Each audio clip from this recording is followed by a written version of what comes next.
The first Demon King ruled for 1,000 years before being defeated by an unknown person.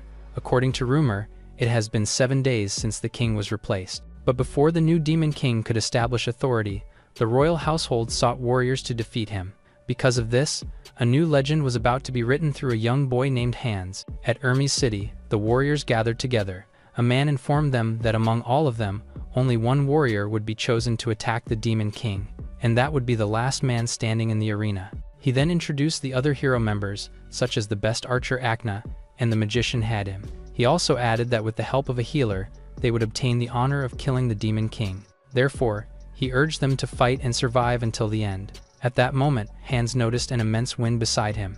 When he looked over, he found a knight filled with immense power. Watching this, the people nearby grew excited as they saw the knight commander appear. Furthermore, they also noticed the man beside Hans. Upon looking up, they recognized him as War Maniac Back with 100 victories, and he's already calling out to Hans. Back then asked if Hans came by mistake and told him to leave to avoid getting hurt.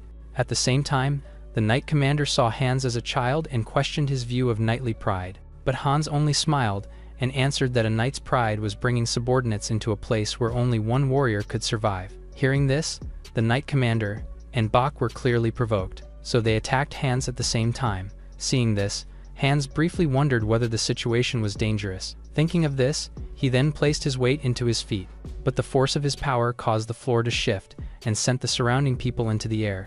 As they were thrown upward, Bach and the others were filled with fear at Hans's actions. Meanwhile, Hans drew his sword and struck all of them at once. Afterward, Bach and the others were left unconscious on the ground. Witnessing this, Akna and her group were stunned. Just like them, the judge's eyes also widened in shock. On the other hand, the people watching burst into cheers and praise for Hans. With that, the judge immediately praised his skill and asked for his name. In response, Hans declared that his name was Hans. With that, the judge appointed him as the vanguard of the Demon King extermination team. While everyone was still celebrating, someone was watching from a nearby building. As the man stood silently by the window, he was asked for his opinion of Hans's performance. He then replied that Hans seemed useful and decided to send him.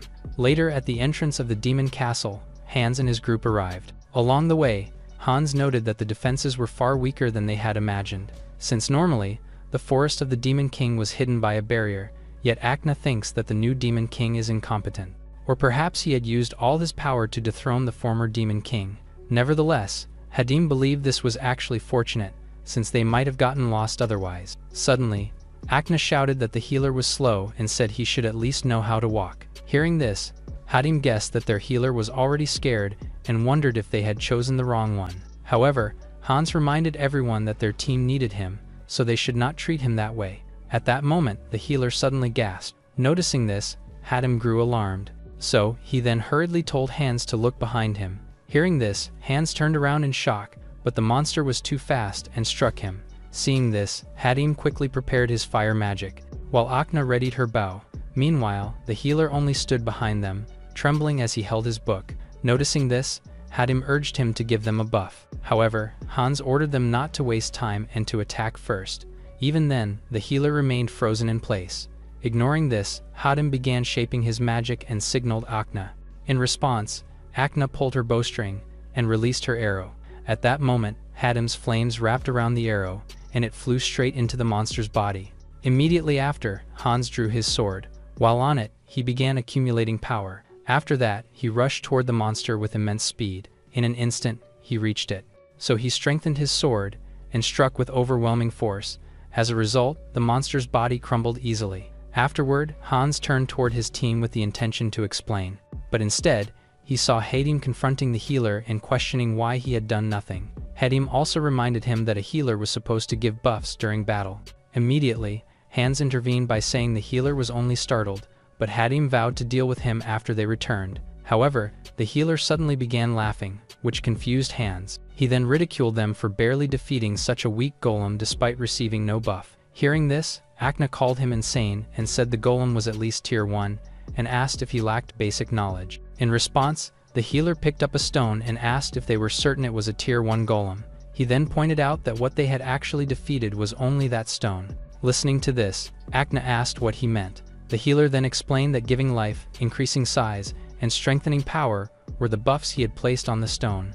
After that, He pointed toward a massive rock nearby and asked what would happen if he applied the same buffs to it. Hearing this, Hadim and the others grew nervous. Even so, the healer proceeded to cast his magic on the huge rock. Soon, immense power surrounded him. Seeing this, Hans, Hadim, and Akna stared in shock. Before long, a towering golem rose before them, so terror filled their expressions as they faced it.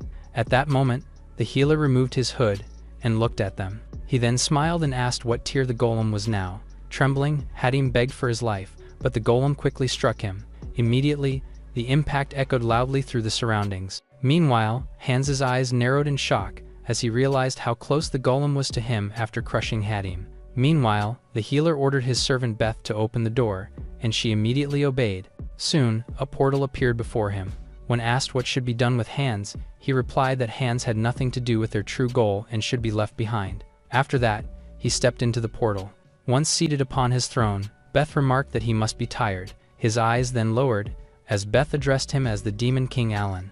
Alan's memory began on the day his father returned from the war. Praised by the people, their team emerged from the dungeon looking clean and with no wounds at all, except for his father who walked at the very back. Even so, no one showed sorrow for him. Then, from the age of 12, Alan became a healer alongside a girl named Mady. After that, he was hurt more by teammates than monsters, yet he endured since it was the only work to feed his family. Besides, it seemed that Mady also worked as a healer for the sake of her family. Because of this, she was always by his side, and together they consoled each other and endured each passing day. At some point, the leader of their party confronted him. He scolded Alan for not using his buffs properly. He claimed that if Alan had done it right, he would not have been injured. Alan then said he had given all buffs and was maintaining the barrier, but instead of listening, the leader punched him. He mocked Alan for talking back and asked if he thought he was equal just for being on the team. He also said that if buffs were all Alan could do, he should do them properly and challenge him if not. Hearing this, Alan stared at him with murderous eyes. The leader then responded by kicking him.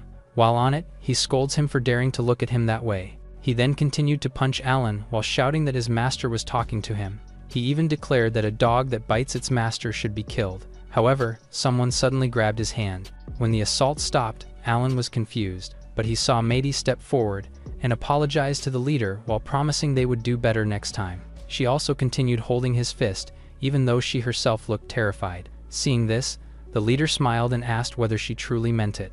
He then grabbed her hand and demanded that she apologize instead of Alan. After that, he pulled her away despite her pleading. Seeing this, Alan cried out in panic and tried to stop him.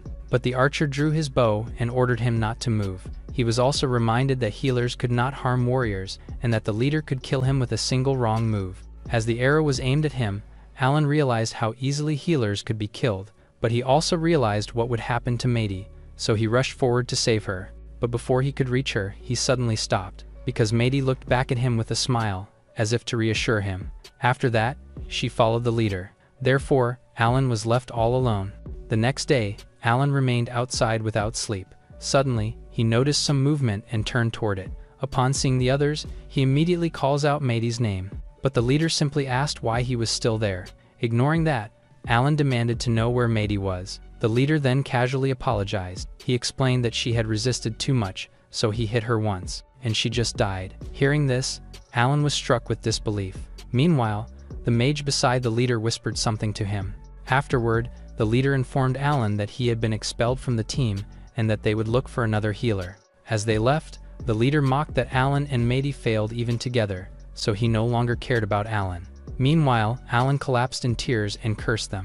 As his tears fell onto the ground, blood followed and he could not help but call them murderers. With trembling hands, he clenched his fists and bit his lips hard. But now he is determined, and he vowed to kill them. Back then, Alan and Mady would always watch the night sky together. While doing so, Alan often commented on how beautiful it was. He even said that he would be happy to look at the sky with her for the rest of his life. In response, Mady said that she felt the same. However, she suddenly stopped, and her face turned to bones as she looked at him and asked why he did not save her. Upon hearing this, Alan quickly woke up from his sleep.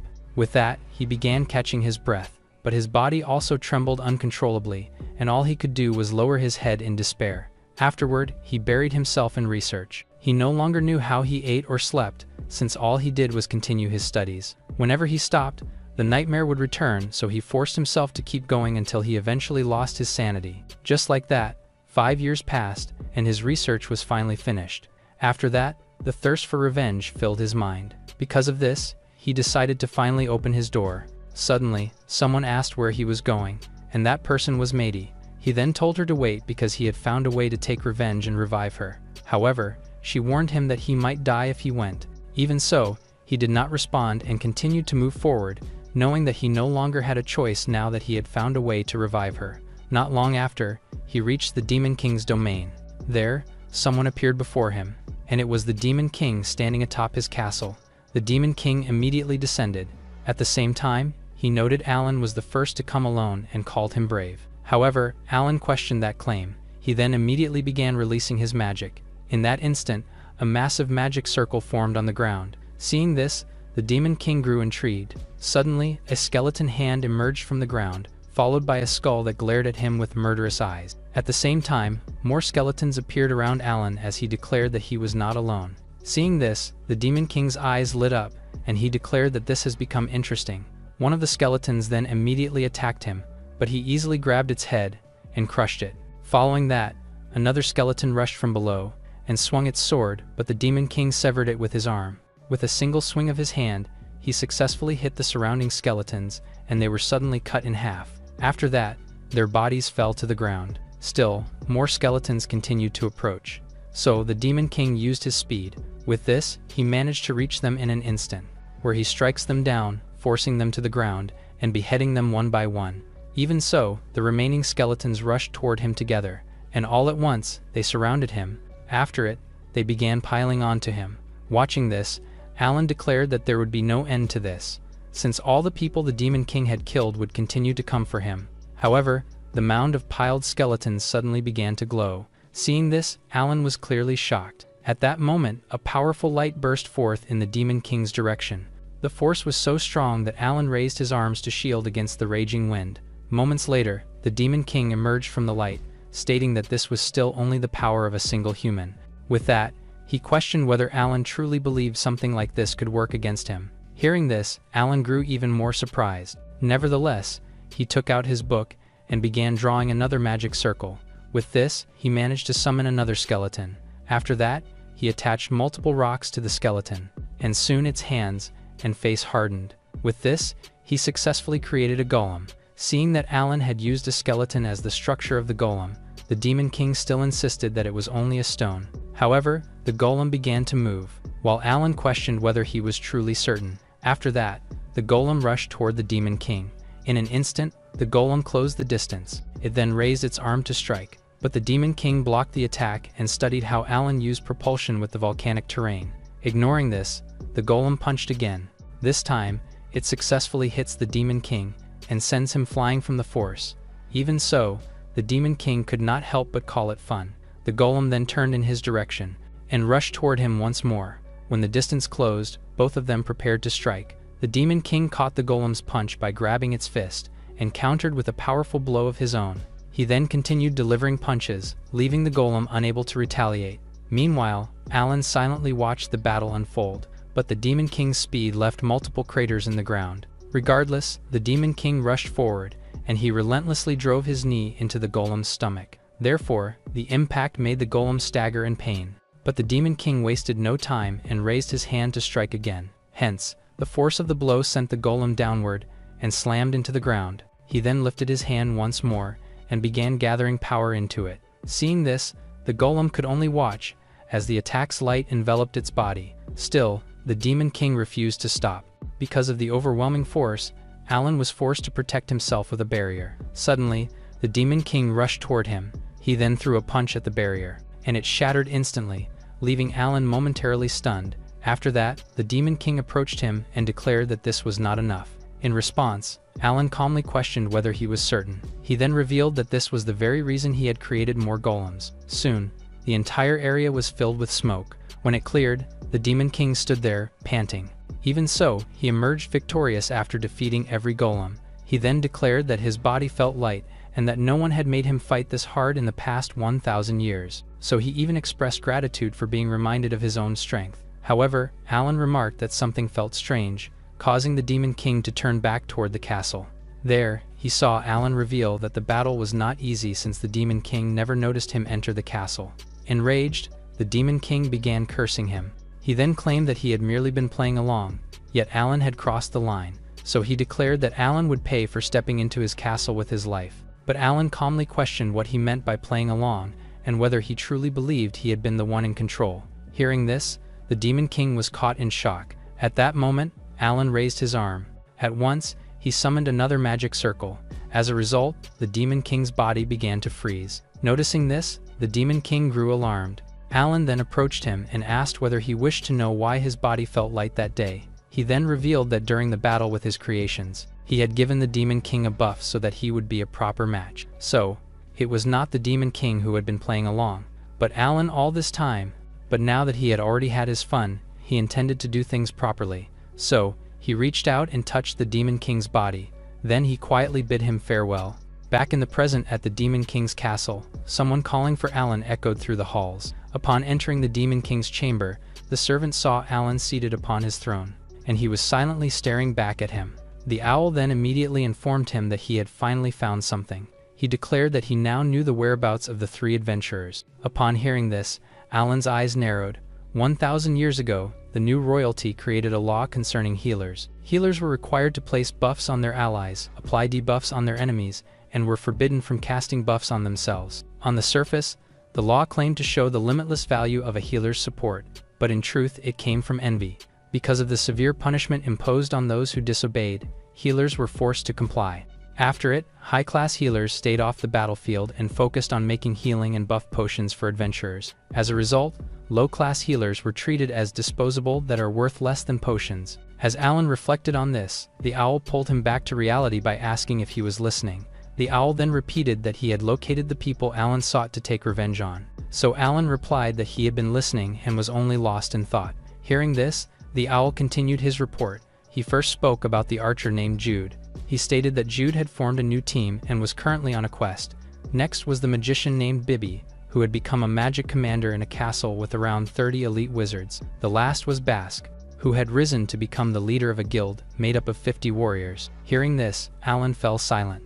Not long after, he summoned Beth, Killis, and Locke. In an instant, the three appeared beside the owl. As Alan ordered them to capture the three adventurers, Owl nervously wondered when they had arrived behind him.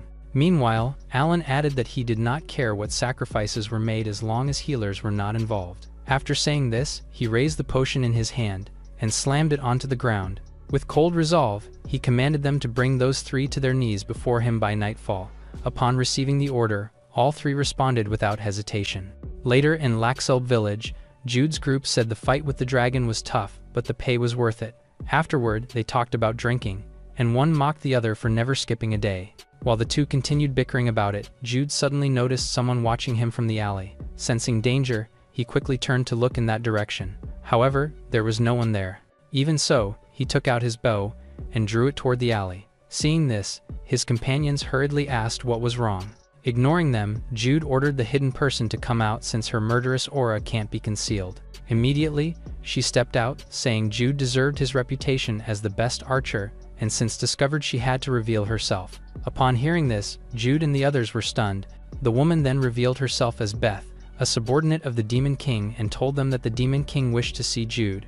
With that, she urged him not to resist and to simply die. Meanwhile, at a certain castle, someone rushed to inform Bibby that their magic barrier had been breached. Hearing her barrier was broken, she could not believe it and questioned the power of the enemy's army. However, her subordinate hesitantly informed her that it was not an army. Hearing this, she turned toward him with a confused expression. Outside the castle, the intruder had already arrived, and it was Killis, who's also a subordinate of the Demon King and had come alone. Meanwhile, at the entrance of the Bass Guild base, the guards were complaining about always standing watch when nothing happened, and another agreed. Suddenly, that same guard noticed something approaching. Hearing this, the other turned toward the direction in confusion. Before he could say another word, a powerful attack struck them. The force of the impact blasted the base doors open and startled everyone inside. Immediately, the warriors turned toward the entrance in alarm.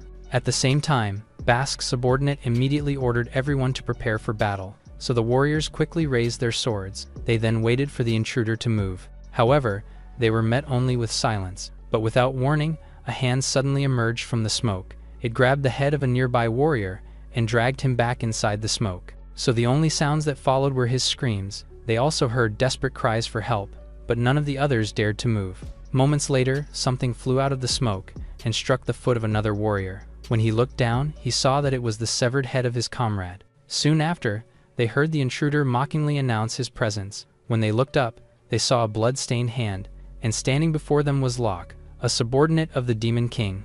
Without further ado, Locke asked whether Bask was present. He then looked toward the throne and asked if he was Bask.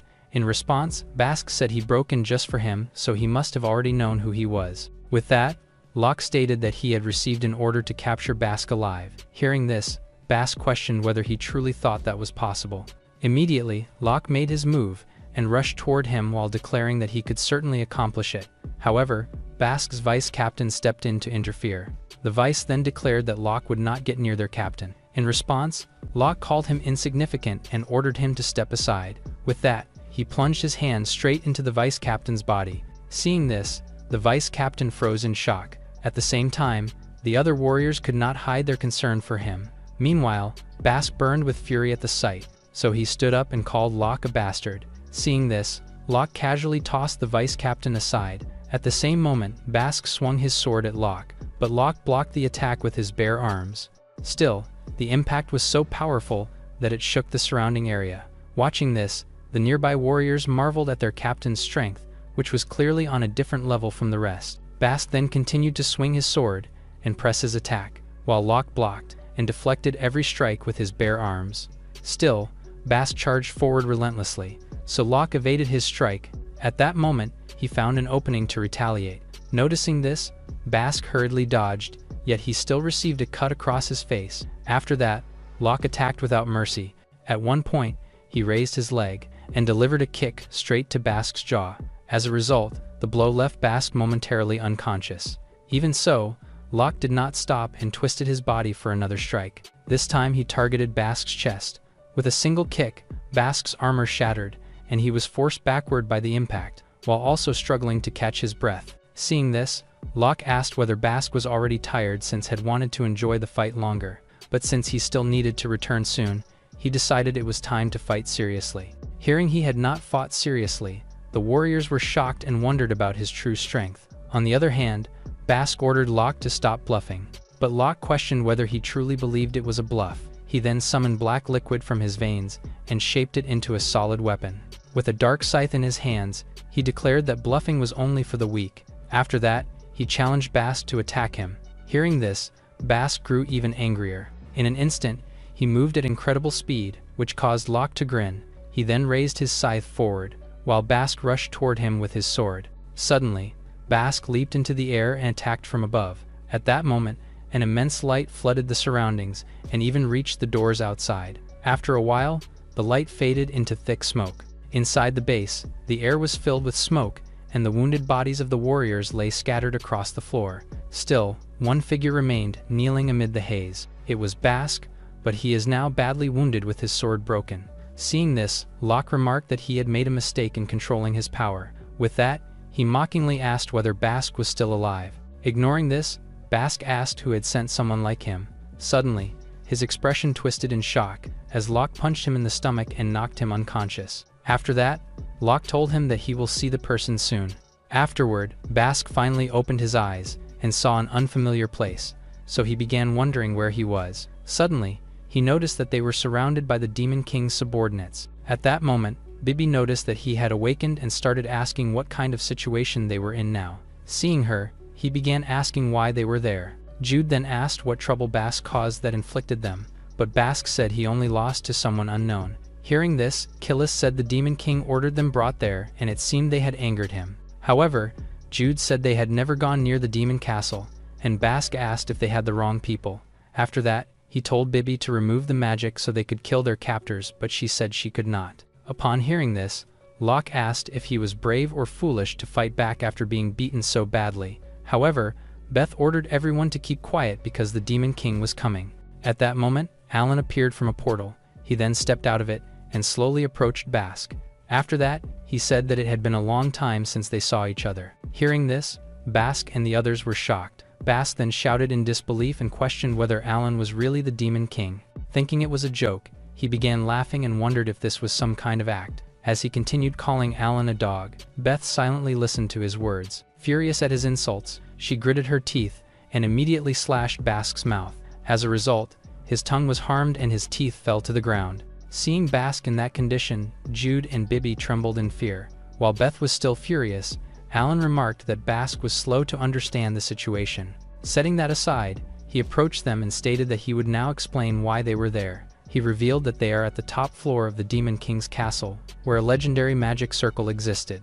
He then turned to Bibi and said she must know it since all magic students heard it once. Upon hearing this, she quickly realized what he meant. He then confirmed that it was a magic circle capable of reviving the dead. In this place, he would use the life energy of those who had killed Maid, and with this, he declared that he would revive her. Hearing this, Bask desperately tried to stop him. However, Alan ignored him and activated the magic circle.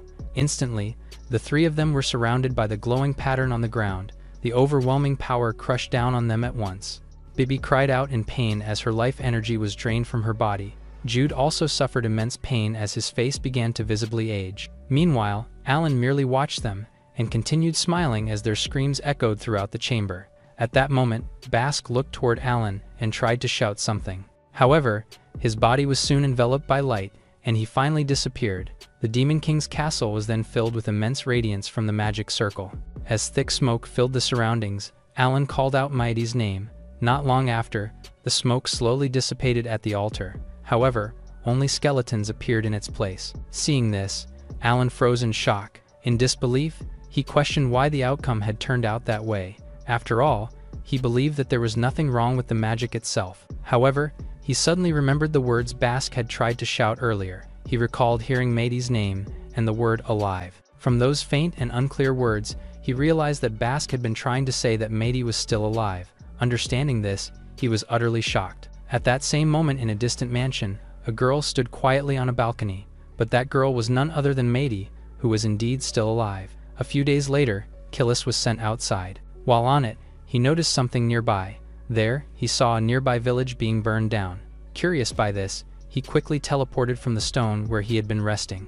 At the village, a group of soldiers had been ordered to capture the elves and kill anyone who resisted. Upon receiving the command, the soldiers rushed forward. Seeing this, the elves began to flee. But one of them was quickly struck by an arrow, and soon more bodies fell lifeless to the ground. At the same time, the elves who did not resist were captured, while those who resisted were mercilessly slain. Suddenly, a single child among them cried out for the soldiers to return his parents, but they refused to listen, so he shouted loudly again. Annoyed by this, one soldier rushed toward the child while declaring that he would show no mercy even to a child. As the spear reached the child closed his eyes in fear. But he felt no pain, so he opened his eyes. Upon looking up, he saw the spear had been stopped by another hand. The soldier also looked and he saw a monster standing before him. Startled by this, he hurriedly stepped back. At that moment, Killis appeared and demanded to know why they were doing this. The soldier then quickly realized he was a demon, but a voice behind began asking who Killis was, so he turned around and saw that it was his comrades. Killis then declared that he could not ignore what was happening, so he asked that the elves be released, as he did not wish to fight. However, the captain said their army would not return empty-handed and told Killis to leave. Suddenly, Beth appeared and asked what was happening. She then reminded Killis that the Demon King was searching for Mighty and that he might be needed soon. However, hearing the mention of the Demon King stunned the captain. Killis then told Beth that he wished to resolve the situation and asked for her help, to which she replied that he was too soft. Immediately afterward, the captain ordered the soldiers to kill them both. The soldiers then charged forward, but Beth moved at the speed of light, so she quickly met them head-on. She was so fast that none of their attacks could touch her. With effortless precision, she pointed at one soldier and ordered him to sleep. As a result, he collapsed instantly. She then rushed through the rest of the soldiers and struck them one by one. When she finally stopped moving, the soldiers she touched were left in daze. Not long after, they fell unconscious. With this, they lay scattered across the ground. Witnessing this, the captain grew hesitant.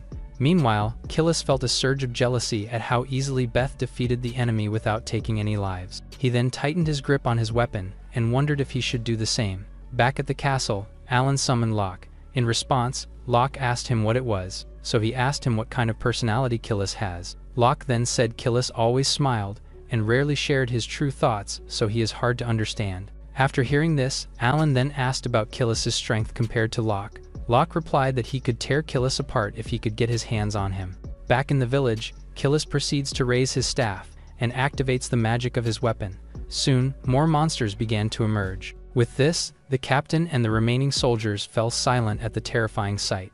At the same time, Locke began to think more cautiously about Killis, and how laying a hand on him would not be easy with a monster army at his command. Immediately, the monsters began fighting the soldiers, while one of them stayed near the elf child. As it turned toward the child, the boy froze in shock, but he managed to offer a gentle smile. Therefore, this left the monster stunned. Meanwhile, the monsters rushed forward, where one of them easily seized one of the soldiers.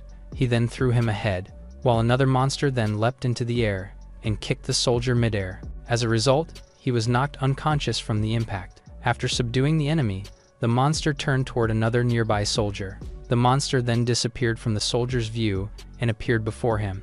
It then attempted to strike with its tail, but Killis warned it not to kill, so the attack halted instantly, leaving the soldier to collapse in fear. Seeing this, Beth reminded Killis that there would be no end to the battle if he refused to kill. She also accused him of being too soft, and all he could do in response was apologize. Meanwhile, the captain reached for his sword and scolded his subordinates for failing against low-class demons. Hearing this, Killis became alarmed.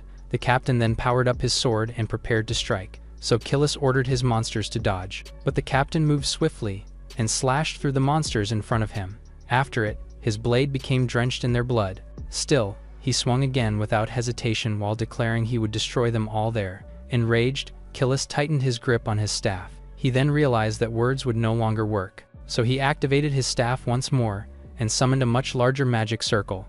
The sight startled the captain, but the surroundings remained silent, so he believed that nothing had happened. But in the next instant, something struck his face.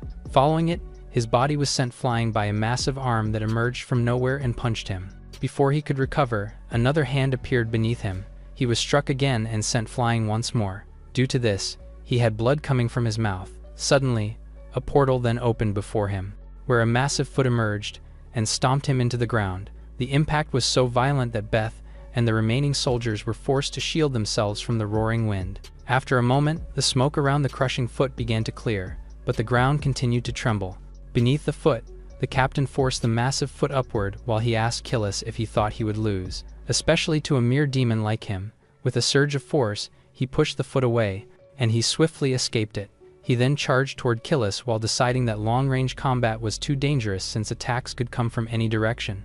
But he also remembered the greatest weakness of summoners, and as he neared Killis, he became certain that the true target was the summoner himself. But before the captain's sword reached Killis, it stopped in midair. A portal then appeared, and before the captain could react, a hand grabbed him. With this, he was held firmly. Killis then remarked that it was a good plan to get close to him, but he wondered if the captain truly believed it would be that easy. With that, he allowed the summoned hand to crush him. The captain then screamed in pain and called Killis a pathetic demon. Yet Killis remained unmoved. As the captain continued to cry out for help, Killis turned to the side, and he saw the elf child trembling. Seeing this, he realized that he was scaring the child, so he decided to release the captain. With this, the man collapsed onto the ground. Watching all of this, Beth could only confirm to herself that Killis was still far too soft. Soon, the elven village grew quiet, and the captured elves were finally released. Killis then told them that they were safe, but they only thanked him cautiously. He also noticed how some elves were avoiding his gaze, and others were trembling. With that, he began to wonder if they were afraid of him. Understanding this, he chose to leave with Beth while saying they still had other things to do. Listening to this, Beth could only sigh. After that, they proceed walking out of the village. However, the elf child also followed them. Killis then looked back and noticed this, so he asked why he followed them, who were dangerous people, and urged him to return before getting lost. After that, they continued walking, yet the child kept chasing after them, so Killis felt awkward, especially when he noticed the tears still staining the child's face. He could not help but see his younger self in the child, someone who had once experienced the same predicament. The realization left him conflicted, and he let out a sigh. Seeing this, the child thought Killis was rejecting him again, so he lowered his head, but Killis suddenly extended his hand. Immediately, the child followed him, where Killis even held his hand gently. Beth observed them and wondered what the Demon King would say about this.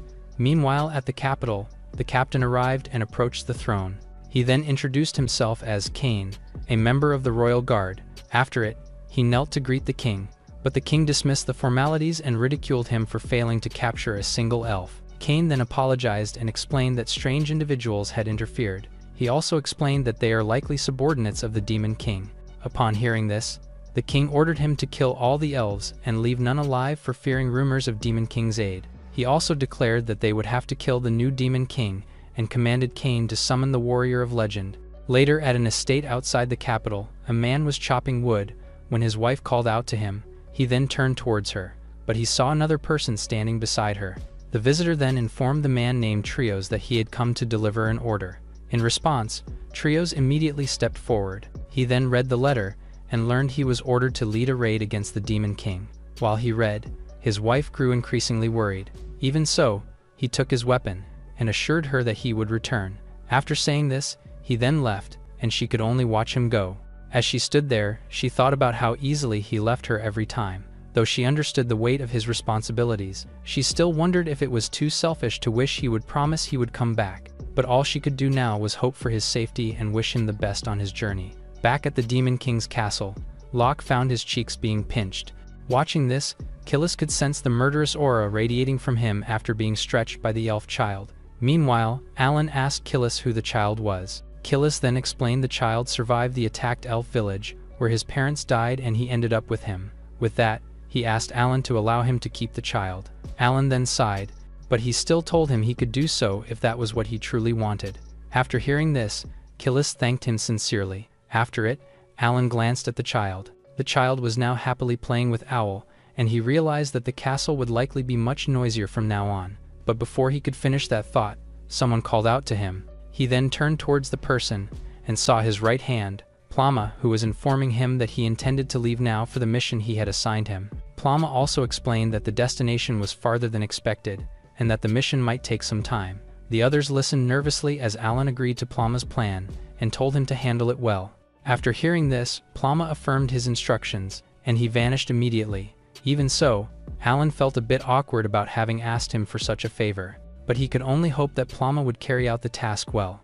Meanwhile, Trios, the legendary warrior, was known for great strength, but he lived in hiding as the role did not suit him. Therefore, he only appeared when truly needed and when summoned by the king. After receiving the order, he hurried to the capital where many adventurers had gathered. He then announced that he would choose members to join the mission against the Demon King. He also stated that not getting in his way would be more than enough. Knowing they would head straight to the Demon King's castle, he decided to select a healer first who could properly support him. As Trios surveyed the crowd, his attention was drawn to a pink-haired girl. After all, she was surrounded by an immense and unmistakable aura. Knowing this, he immediately chose her as the healer. Afterward, he selected several more members like the long-haired man, a knight, another warrior, and 3 additional adventurers. Once the group was complete, he announced that they would leave tomorrow, and rewards doubled if they succeeded. However, one of the adventurers stepped forward and urged him to wait. The archer then declared himself the most renowned in the region, and demanded why he was not chosen. He also questioned Trios' right to choose members, and challenged how someone with an old axe could be the warrior of legend. Hearing this, Trios remained silent. He then simply raised his axe toward the archer. Mistaking the gesture, the archer assumed Trios meant to fight him, but Trios instructed him not to move. Confused, the archer hesitated. Ignoring the archer's confusion, Trios inhaled deeply and gathered his full strength into his weapon. He then swung the axe forward with overwhelming force. The impact then created a shock powerful enough to push the pink-haired girl and the surrounding adventurers back from their positions. The slash tore through the building's wall and continued outward. After it, the archer stood frozen, as he saw the walls behind him cleaved cleanly in half. Turning around, he realized that even the floors had been sliced open. And beyond the building, the terrain outside had been carved through. Furthermore, the slash had even split a distant mountain in two. Seeing this, the pink-haired girl stared in disbelief. Just like her, the others were shocked at the splitted mountain sight. While the archer began to tremble, Trios told him that even such overwhelming power was nearly useless inside the Demon King's castle. After all, the castle was their enclosed home filled with traps and unpredictable magic. So in such a place, archers were just burdens and brute strength was the most reliable advantage. So as far as strength was concerned, Trios alone was more than sufficient. With that, he turned to leave. However, the pink-haired girl hurried after him, so he stopped and faced her. With that, she immediately asked whether he was truly the warrior of legend. Meanwhile, at the Demon King's castle, Owl hurriedly called for Alan. He then informed him that they had a problem because the warrior of legend had been dispatched to raid them. Upon hearing the title, Alan found it impressive, but Locke said grand titles often hid weaker strength. However, Owl revealed the warrior had split a mountain in half, and this means he was far stronger than expected. As soon as Locke heard that a mountain had been split, he became interested. So he asked Alan to allow him to handle the warrior of legend. Hearing this, Alan fell silent for a moment, but he saw how eager Locke was, so he finally agreed and reminded him to deal with the threat quietly. After hearing this, Locke bowed and accepted the order. After that, he left immediately. However, Owl could not help but imagine how Locke intended to handle such a powerful opponent quietly. Thinking of this, he thought it looked weird. Later at the inn where the chosen warriors were staying, the pink-haired girl slept peacefully. Suddenly, a burst of light flashed across her face, so she sat up and noticed that the light was coming from the window. Curious, she approached it to see what was happening in the middle of the night, but when she looked outside, she was shocked. A massive hole had appeared, and within it stood someone facing Trios. Meanwhile, Trios tells Locke that his arrival was unexpected. In response, Locke explained that he had been ordered to take care of him quietly. Hearing this, Trios appreciated that no one else had been harmed so far, but Locke dismissed any pretense of politeness. With that, he focused intently on Trios. In that moment, he sensed the overwhelming aura surrounding the warrior of legend, so he felt a surge of excitement at the chance to fight him. Trios then tightened his grip on his axe and urged Locke to come at him.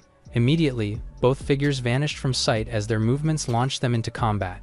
Locke then raised his hand and summoned his weapon. He then gripped it tightly and clashed with Trios' axe, but Trios quickly shifted his weapon to his other hand and launched a swift attack. Seeing this, Locke summoned another item, which transformed into a shield. Hence, this allowed him to block the strike. However, the impact forced him backward. In that instant, he realized that Trios possessed power far beyond that of an ordinary human. Meanwhile, Trios wasted no time and charged forward again, so Locke hesitated briefly. Yet he managed to deflect the attack with a powerful kick, which forced Trios to lose his grip on his axe. As a result, the weapon fell to the ground, but neither of them slowed down. Locke rushed forward with his fist, and Trios mirrored the movement. Their punches collided, but Trios' strength prevailed, sending Locke flying back. Despite the blow, Trios refused to give in and charged toward Locke once more, but Locke continued smiling. He then lifted a massive portion of the ground and used his considerable force. After that, he hurled the enormous rock at Trios. Trios then braced himself and readying his fist. Without hesitation, he struck the rock with tremendous power, and the rock was shaken. After it, cracks spread rapidly across its surface. As the shattered pieces fell, Locke emerged from behind them. He then aimed his next strike while saying this was quite a fun battle. But this time, he prepared to deliver a blow strong enough to put Trios to sleep. However, Trios noticed Locke's approaching fist, so he quickly dodged it. He then immediately prepared his own strike and delivered a powerful blow to Locke's side. The impact forced blood from Locke's mouth and sent him flying through the air. Even so, he managed to spread his wings just in time and halted his fall. With renewed force, he dove downward again. As he descended, he raised his leg to strike Trios. Due to his determination, the kick landed with tremendous power, but was blocked with Trios' arm. Regardless, the ground beneath them cracked from the force. Despite this, Trios remained unscathed. Seeing this, Locke was shocked and wondered what was happening with Trios' body. Before he could gather his thoughts, his vision blurred. Trios had grabbed his leg and began spinning. With a powerful motion, Trios hurled Locke to the other side, so he was sent flying again and crashing into a massive boulder. Due to this, smoke and debris filled the air, but Locke emerged from it and rushed forward again. He aimed at Trios and sent a series of rapid punches toward him, who blocked each one with his arms. In that exchange, Locke silently admitted that brute strength would not be enough, so he needed to rely on combination attacks and speed. However, Trios remained fully focused. Suddenly, he vanished and reappeared behind Locke. Locke was startled by this and was unsure when Trios had even moved. He then attempted another punch, but Trios stopped him by grabbing his hand. Trios then commented that he found this strange, since Locke possessed the ability to create weapons, but he has been fighting with his fist alone after he lost his axe. Locke then insisted he merely wanted a fist fight because Trios had no weapon, but Trios doubted him and questioned whether he was underestimating him. Locke then quickly retreated and put distance between them. Suddenly, Trios admitted losing his weapon was his mistake in a life-or-death battle and retrieved his axe. While on it, he urged Locke to give everything he had, and he promised to do the same.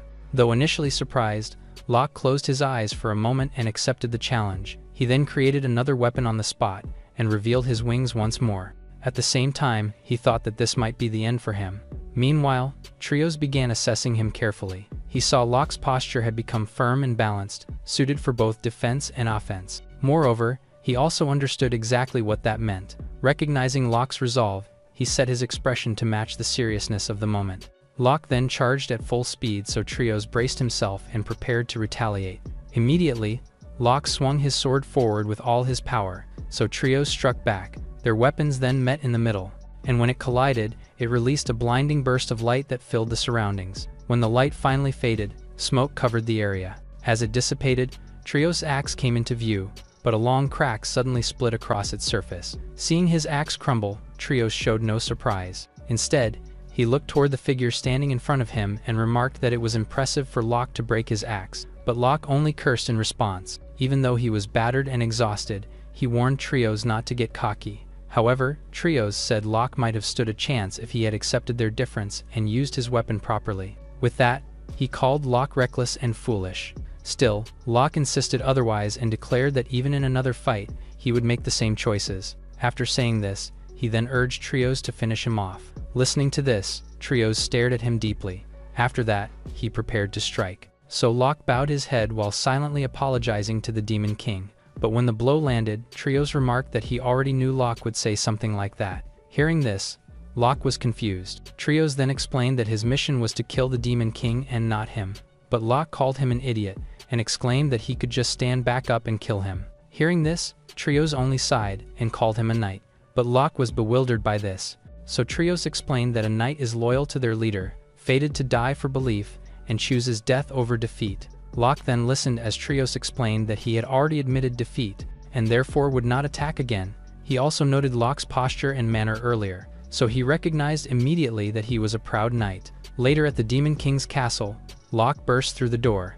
Owl then hurried toward him and asked what happened, but seeing his condition, he insisted that he needed treatment. However, Locke ignored them and walked straight to Alan.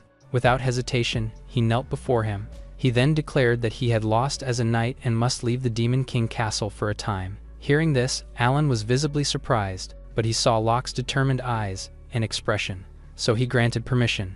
After hearing this, Locke thanked him sincerely. After that, he stood up and walked towards the door. After he disappeared, Owl wondered what had happened, but he was interrupted by the elf child crying over Locke's departure. So Owl hastily orders the child to be quiet despite the child's insistence. Meanwhile, Killis reflected that the Locke he knew would rather die than admit defeat, but Beth concluded Locke was fully defeated and spared only because he no longer posed a threat. Thinking of this, they turned toward Alan, but he was also stressed and remarked that someone truly formidable was coming. Outside, Locke clenched his fist, and he was trembling with anger, yet he could only accept his fate. Earlier, Trios had asked him for a single favor. He told him that Locke was already dead to him. So he ordered Locke to leave the Demon King castle immediately, and this shocked him. Trios then approached him and told him that if he did not like this order, he could cast aside his pride and kill him on the spot. Hearing this, Locke stared at him in surprise, but Trios simply smiled. Meanwhile, Alan realized that this battle would soon be his.